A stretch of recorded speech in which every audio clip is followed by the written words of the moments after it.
At first people thought it was a new kind of dance, until the girl took a step and sat at the window, and looked back at the old men in the house who had abused her. She smiled a grim smile. With a free fall, the girl ended her life at the age of 19. At the beginning of the story, the girl was a talented dancer, but when a performance went wrong, she broke her ankle and lost her job. It was a huge blow to her career. Luckily, a good friend took her in just in time. This day, at a new audition, she was confronted by Jerry, the owner of the theater. He knew that Annie had grown up on a farm. Jerry asked her to imitate a pig crawling on the ground, as much as Annie wanted the job. But I won't humiliate myself.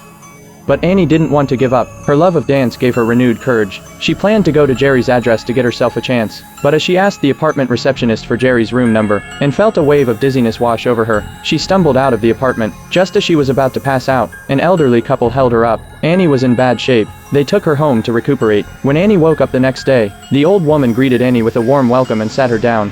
You look terrible. After learning of Annie's misfortune, they took Annie to the next room. It turned out that the large apartment belonged to the elderly couple. They told Annie that the apartment was hers if she wanted it. They would not charge her any rent. Annie was thrilled. She couldn't understand why they were being so nice to her. They said they were always willing to help. Annie wanted to say no, but then she thought about her current financial situation, and the fact that Mr. Jerry lived here. She finally accepted their offer. Little did she know that this would be the beginning of a nightmare. After moving into the apartment, Annie found a dancing shoe while cleaning. The old lady said it must have been left behind by the previous tenant. She then invited Annie to a dinner party at Jerry's tonight. But when she arrived, she realized it was just her and Jerry. The two of them spent the rest of the night having a nice conversation, but after Annie drank a glass of juice, the dizzying sensation of that day returned. In her dream, she found herself lying on a huge stage, surrounded by dancers in suits, and Jerry was standing in front of her. The next moment, a colorful monster was crawling towards her. She woke up from her dream. She found herself in Jerry's room, and she knew exactly what had happened between them last night. The next moment,